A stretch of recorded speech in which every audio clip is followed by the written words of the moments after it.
soo dhawaada saaxiibayaal waa barnaamijkii faa'iidayso barnaamijkeena maanta wuxuu ku saabsan yahay xiriirka ka dhexeeya waalidka iyo caruurta iyo sida loo kobcin karo maskaxda caruurta saameynta ay ku yeelato marka ay caruurta yar yihiin iyo sida loo soo koriya ayaan rabnay maanta inaan ka hadalno arrintan aad iyo aad ayaa ay culummada Soomaalida aad bay uga hadleen saad la socotaan waxaa jira challenge aad u weyn oo dadka Soomaalida meel walba ay joogaan ka haysta qaabka caruurta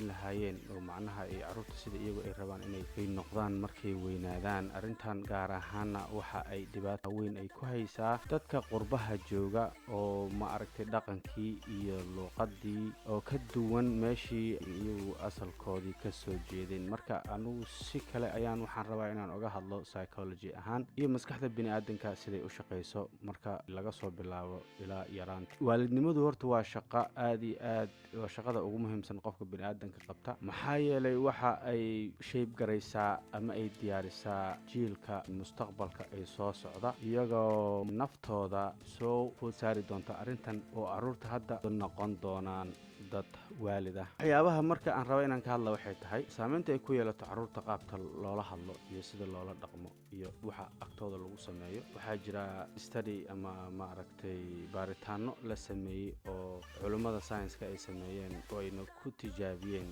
xayawaanka loo yaqaano jiirka waxay leeyihiin markaa jiirka iyo bini'aadanku maskaxdooda isku sibay u shaqaysaa tusaalooyinka ugu badan oo ay sameeyaan waxay ku sameeyaan xayawaanada ay ku sameeyaan sida daayeerka ama jiirarka nin la yiraahdo Christopher Labish oo baaritaan uu sameeyey ayaa wuxuu soo qabtay laba group oo jiir ah iyagoo yaryar ayaa waxaa la sameeyey qaarna waalidkood hooyadood baa loo dhaafay adiga muddo 24 saacadood ah qaarna waalidkii baa laga qaaday muddo 24 saacadood oo u dhiganta adigu 27 beri adigu bil gudahood da'du marka ay ku sugnaayeen marka jiirarkana aad bay u yaraayeen waxay ahaayeen adigu 9 jir waxa marka adigu waxay noqon kartaa malaya adiga 250 240 iyo xoogaa markii loo fiiriyo bini'aadanka da'dooda adigu waa 8 bilood waxay ku leeyihiin markaa 8 bilood waa marka uu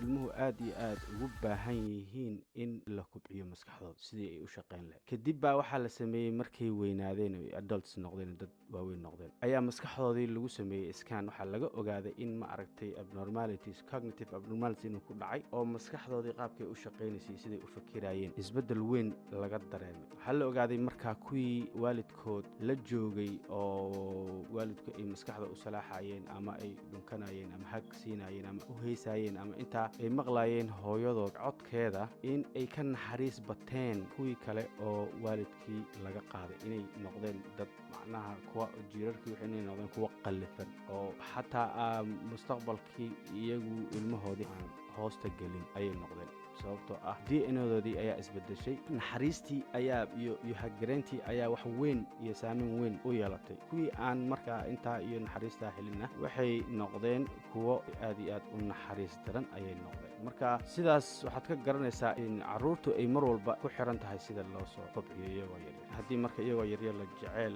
iyo affection ilmaha aad iyo aad loo soo dhoweeyo naxariistaasaa ku bermaysa ilmihii markaa waxaa laga yaabaa inay markay weynaadaan ay noqdaan ilmo naxariis badan oo dadka u naxariista waalidka u naxariista haddii markaa sidoo kale ay ku soo koraan ma aragtay environment aad iyo aad u qallafsan dagaal xushmad la'aan iyo isu naxariisasho la'aan ay ku soo koraanna markaa waxaa dhacaysa inay noqdaan kuwa aan iyaguna aan markooda nixin markay weynaadaan in guriga ay caruurta ku korayaan in guri nabadeed uu noqdo oo jeceyl ka jiro waalidkii aabihii hooyadii walaalihiis jecel yihiin ayaa keenaysa in ilmuhuna affectionkaas ama jecelkaas ay muujiyaan markay weynaadaan study kale oo maraykanka state ku yaala Michigan lagu sameeyay ayaa wuxuu sheegayaa caruurta ku soo kora guryaha aad iyo aadka loogu dagaalamo ama la isku caayo ama aan la isku xishmeynin inay markay weynaadaan ay yeeshaan waxa la yiraahdo PTSD post traumatic stress disorder oo ah cudur maskaxda ku dhaca badanaa wuxuu markaa cudurka keenaa in ilmihii qarwaan ama ay walwalaan xataa waxay yiraahdaan sariirta ilmaha iyagoo waaweyn ay ku kaadiyaan waxaa keeni kara bay leeyihiin dhaawaca maskaxda gaaray maxayna aad iyo aad ugu badan tahay bay leeyihiin in cudurro caadi ah ku dhacaan sida allergy allergieska iyo neefta iyo caloosha oo cudurro gastric iyo waxa uu ku dhaco, madax xanuun iyo inuu ku dhaco cudurkan fluga hergebkan uu ku bato ayaa laga yaabaa. waxaa kaloo laga yaabaa arrintaa darteed in ay noqdaan ilmo isticmaala waxyaabaha loo yaqaano balwadda, sida inay sigaarka iyo tubaakada isticmaalaan ama ay daroogooyinka ka waaweyn ay isticmaalaan. waxaa suuragelaysa in ay noqdaan kuwa aan xakamayn karin body weightkooda, inay aad u cayilaan baa dhici karta, obesity wax la yidhaha inuu ku dhaco. waxaa dhici karta in kansar ku dhaco bay leeyihiin, xataa cudurrada wadnaha ku dhaca ayaa laga yaabaa inay ku dhacaan, iyadoo ay usii dheer tahay walwalkii depressionkii iyo cudurradii maskaxdan usii dheer tahay. markaa cudurro oo maaragtay health problems kale inay yeeshaan oo u ziyaado ah ayaa dhici karta. waxaa kaloo ay sheegaan in ay gabdhaha yaryar iyagoo qaangaarinagoo aan weynaanin in ay xataa uur yeeshaan baa suuragal ah bay leeyihiin. verbal abuse oo ilmihii ama hadal xun lagu dhadhaho waxa ay xataa kordhisaa in iyaga naftooda ay waxaa sameeyaan, oo ay wiilashiina inay naagahoodii markay weynaadaan ay sidaa ay u adduunsgareeyaan ayaa dhici karaysa. waxyaabaha marka aadkii aadka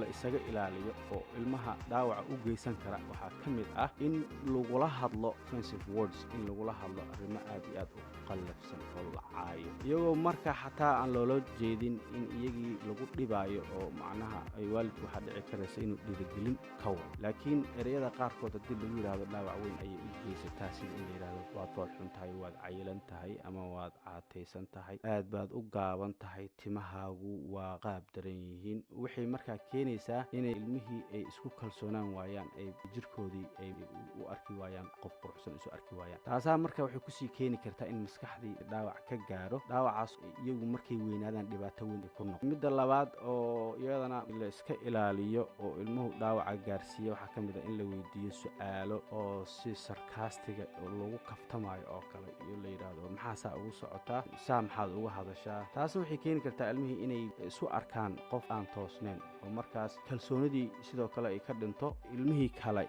iyo dadkii facooda ahaa ay ku qoqoslaan, maxaa yeelay waxaa laga dareemayaa kalsooni darro iyaga xaggooda. sidoo kale in la yidhaahdo waxyaabo oo maaragtay bad wishes oo la yidhaahdo oo kale, waa kugu khasaaray, inaan ku dhala ma ahayn, markii horeba ma rabin inaan ku dhalo, si khaldan baad adduunka ku timi. taasna waxay keenaysaa in ilmihii ay iska shakiyaan, iyagii iyo jiritaankoodii ay ka shakiyaan, oo mistake inay ku yimaadeen ay adduunkan u aaminaan, taasoo marka hadhowdii ku keeni karta in naftooda intay nacaan xataa qaar inay isdilaan laga yaabo.